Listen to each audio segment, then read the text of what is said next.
Let's roll out the red carpet and sell off Canada's homes to foreign investors. This is the latest idea being put forward by the new home building industry. Anyone who follows them online, as I do, whether it's on Twitter or X or LinkedIn, countless builders have been pushing this idea, asking for the federal government to lift the restrictions on foreigners buying homes. And why are they doing this? Because new home sales, in particular new condo sales, are at their lowest level in decades. No one's buying them. And why is nobody buying them? Not because the city's restricting supply. It's because home prices have fallen.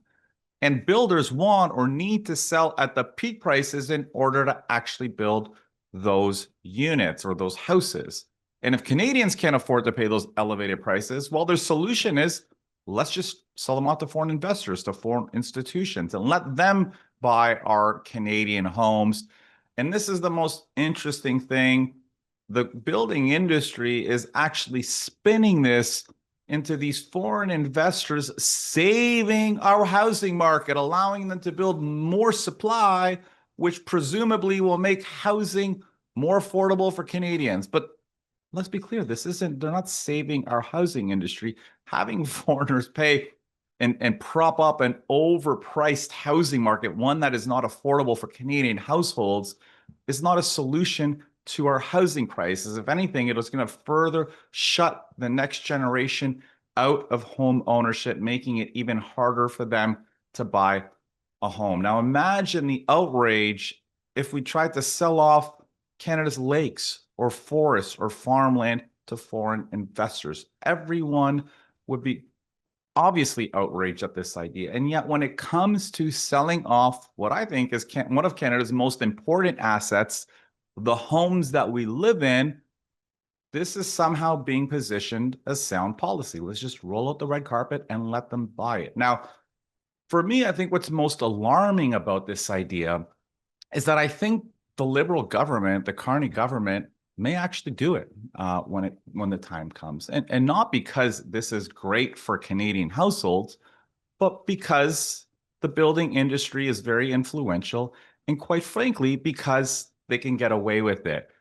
You know, Canadians rarely push back. They rarely go to the streets. They rarely protest. They don't storm the Bastille. Canadians just oftentimes, you know, in most cases, they just kind of quietly and politely accept whatever the government does. You know, they'll grumble in the short term, but after a few weeks, you know, things kind of calm down and things are back to normal. And this is, I think, one of the reasons why the Liberal government can probably get away with this, because Canadians rarely push back. But I mean, let's be clear, at least from my perspective, if the government goes down this road, Canadians 100% should push back, because when we live in a country when the next generation is struggling to find a home of their own, to afford their home like previous generations, there is no justification to sell off our homes to foreign companies, to foreign individuals. This makes absolutely no sense. More supply doesn't help the next generation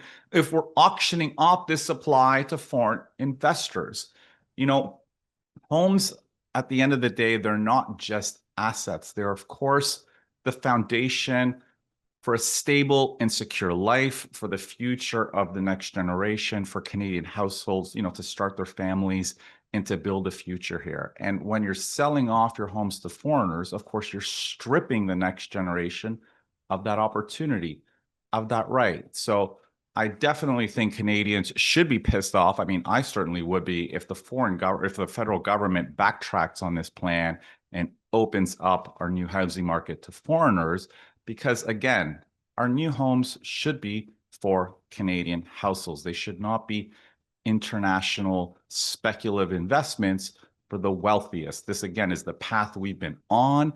This is something that, you know, people like myself and in the real estate industry have been fighting against for years, and the federal government ignored foreign investors until very recently, so they shouldn't reverse course. So we're going to have to see how this plays out. The current ban on non-residents buying homes technically expires at the end of 2026. We'll see if the government steps in to do anything before then. I hope you found this helpful. If you have questions or your thoughts on this, please post them in the comments below. I'd love to hear what you think.